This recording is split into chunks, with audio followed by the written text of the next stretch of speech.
yung ganyan. Sana isip mo yung may mga ganun possibilities, consequences sa buhay. Hindi ko ba natakot sa mga nag-cheat ngayon, tapos pinapost? So, yun nga yung gagawin mo.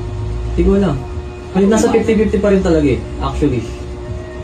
Ang gusto ko na talaga purpose, malaman ng boyfriend mo. Sobrang lala kasi nang gagawin mo, Felix, man. So, di mo lala yung ginawa mo. Malala sa'yo. Alam mo yun?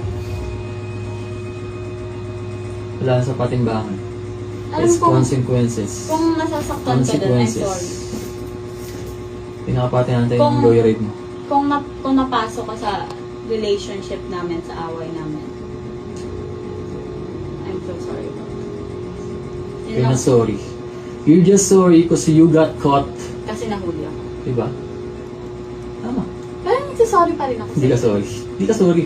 Nakita ko sa matang. Hindi ka sorry. Ano bang gusto mo sabihin? No, wala.